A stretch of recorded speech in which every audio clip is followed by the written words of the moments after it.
महाशिवरात्रि की धूम मची हुई है। सभी के मुख से शिव ही शिव निकल रहा है। आज तो महादेव के अलंकारों में भी धूम मची हुई है। प्रत्येक व्यक्ति स्वयं को महादेव के अलंकारों से सजा रहा है। ये देख अलंकारों के मन में क्या चल रहा है, आइए देखते हैं। आज तो मेरा दिन, आज तो मैं खूब बज रहा हूँ और पसंद कर रहा हूँ। मुझे तो महादेव अपने हाथों से कभी अलग नहीं करते और जब भी कोई आसुरी शक्ति आती है तो मेरा ही आवाज गूंजता है। मेरी दम दम आवाज मात्र से ही असुर काम जाते हैं।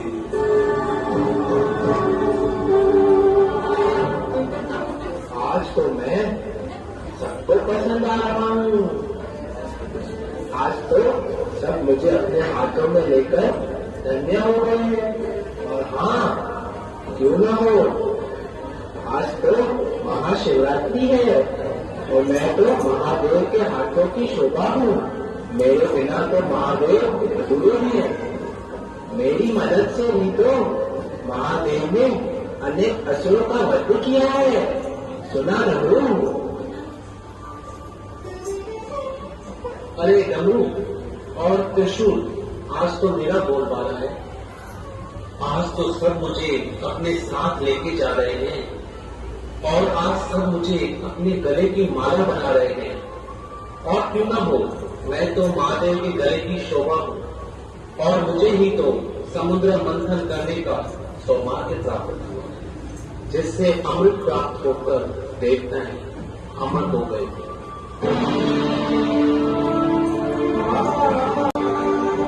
अरे तुम सब मुझे कैसे भूल गए? मैं तो महादेव की सवारी हूँ। महादेव सबसे अधिक मुझे प्यार करते हैं और मैं तो हमेशा महादेव की सेवा में हाजिर रहता हूँ।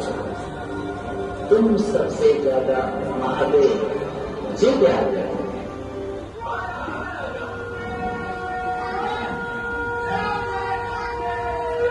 श्री हरि के पाद नख से जमी तेरा, ब्रह्मा का मंडल भवन है तेरा। अरे डमरू, त्रिशूल, वासुकी और नंदी, तुम तो मुझे भूल ही गए। अरे आज तो जहाँ पर कोई महादेव की स्थापना होती है वहाँ मुझे भी महादेव के सर पर स्थापित किया जाता है। आपको तो ज्ञात होगा ना कि महादेव ने मुझे सर्वप्रथम अपने माथे पर बिठाया और मैं सदा ही उनके शीश की शोभा बनी रहती हूँ, क्योंकि मैं गंगा हूँ।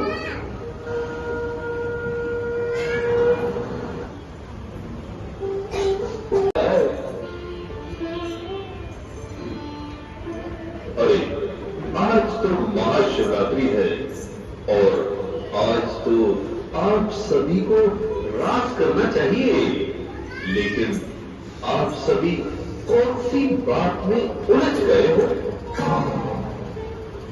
नारद जी, आप ही बताएं। महादेव मुझे सदा अपने हाथों में लिए होते हैं, तो मैं महादेव का फेवरेट हुआ क्यों नहीं? नारद जी, आप बताइए, मेरे बिना महादेव कभी रहे हैं? मैं तो सदा ही उनके हाथों की शोभा रहा हूँ। नारद जी, आपको तो ज्ञात होगा कि मैं तो महादेव के गले की माला हूँ। और मैं और मैं और मैं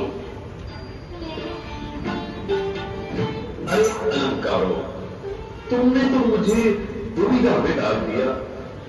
अब ये बताने वाला मैं कौन होता हूं, इसके लिए तो स्वयं महादेव को पुकारना होगा।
मुनिवर, कहिए भला कैसे याद किया? प्रभु, सर्वप्रथम तो आपको महाशिवरात्रि की कोटि कोटि बधाइयां प्रभु। आज तो आपका विशेष दिन है।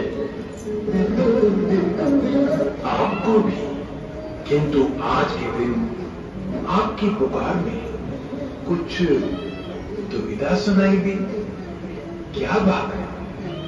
प्रभु, आप तो अंतर्यामी हैं। आप अलंकारों से सुशोभित हो और नारायण नारायण। प्रभु, अलंकारों की दुविधा तो समाप्त हुई। प्रभु, आज के दिन आपके सभी यादगार अलंकारों को सब पहचानते हैं, लेकिन भक्तों को उन अलंकारों का क्या रहस्य है, ये तो पता ही नहीं। प्रभु, उनमें छुपा हुआ रहस्य अगर उन्हें पता चले तो वे भी आप समान अलंकारों को अपने जीवन में धारण कर सकेंगे। प्रभु, कृपया इसे बताने की कृपा करें। प्रभु, कृपा करें।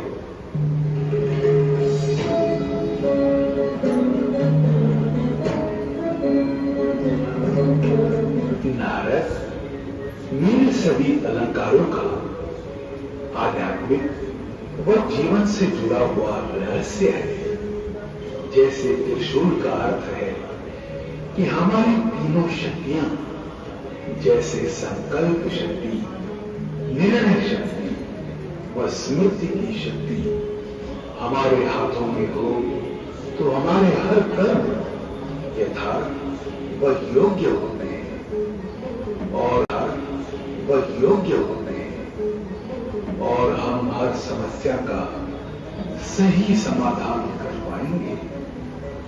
ऐसे ही डमरू को समस्त ज्ञान का प्रतीक माना जाता है।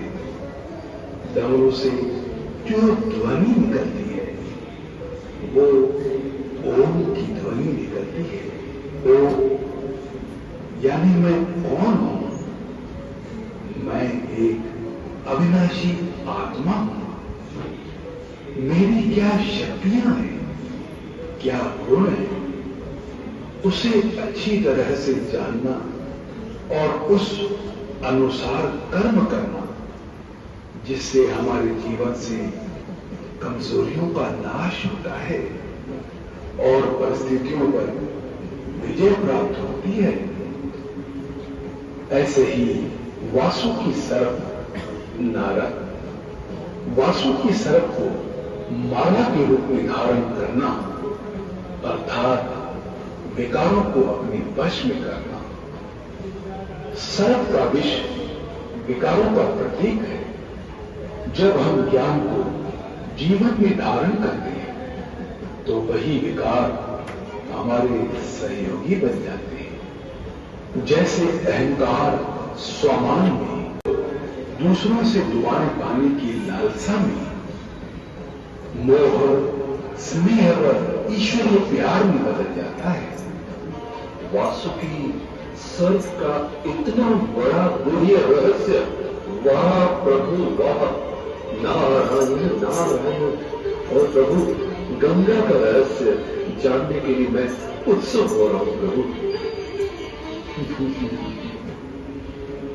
नारद, गंगा का मस्तक से निकलना अर्थात हमें अपनी बुद्धि में सदा ही ज्ञान को भरकर रखना है और उस ज्ञान से हम स्वयं भी शीतल रहें और औरों को भी उस ज्ञान से हम शीतल करते रहें। नारायण नारायण। प्रभु मुझे तो लगता है जैसे आज आपके मुख से गंगा की अमृत धारा निकल रही है प्रभु। प्रभु हमारे सभी दर्शकों को नंदी का भी अर्थ बताइए प्रभु। नंदीगढ़ का क्या अर्थ है? अवश्य नारद, अवश्य। नंदी तो एकाग्रता व धैर्यता का प्रतीक है और एक सच्चे सेवाधारी का प्रतीक नंदी है। वो मंदिर के बाहर एक तक शिवलिंग को ही देखता रहता है, ध्यान में रहता है। इसीलिए नारद, ध्यान में एकाग्रता को बढ़ाने के लिए हमें सब तरफ से बुद्धि हटाकर धैर्यता से एकाग्र होना सीखना है, क्योंकि योग में धैर्यता चाहिए, वरना योग में पक्के नहीं हो सकते। और उसी में सेवा का भी गुण आ जाता है, जो एक प्रभु पर ही आश्रित है। ऐसे ही मेरे मस्तक में चंद्रमा शीतलता का व तीसरा नेत्र अंदर से जागने का प्रतीक है। नारायण नारायण। प्रभु आपने तो समस्त ब्रह्म ज्ञान ले दिया, किंतु प्रभु आपने ये अलंकार व सिद्धियां जिस तपस्या व ध्यान से प्राप्त की है, उसकी विधि आज महाशिवरात्रि के शुभ अवसर पर हमें व इन सभी भक्तजनों को बताने का कष्ट करे प्रभु। प्रभु ताकि ये भी अपने जीवन में समस्याओं का समाधान ढूंढ पाए प्रभु, और अपना जीवन निर्विघ्न व सुख शांति से भर सके। अवश्य नारद, अवश्य। नारद व आप सभी भक्तजन, आज मैं आप सभी को उस परम शक्ति से परिचय कराता हूं जिसके ध्यान से मैंने ये सिद्धियां प्राप्त की हैं। संसार की सर्वश्रेष्ठ शक्ति एक ही है, जो प्रकाशमय है, देह व देह की दुनिया से परे परम धाम में स्थित है, जिसे हम कल्याणकारी शिव कहते हैं। वही अकाल मूर्त है, अजन्मा है, वह निराकार है। वही आप सभी मनुष्य आत्माओं का व हम सभी देवताओं के पिता है। उन्हें प्रेम पूर्वक किसी भी संबंध से याद करना ही सर्वश्रेष्ठ ध्यान है। योग है श्रेष्ठ ध्यान है, योग है तप है, जिससे ही हम सभी के जीवन से कष्ट व पीड़ाएं दूर होती है। मैं भी उन्हीं के ध्यान में मग्न रहता हूं। शिव शिव शिव शिव शिव शिव शिव शिव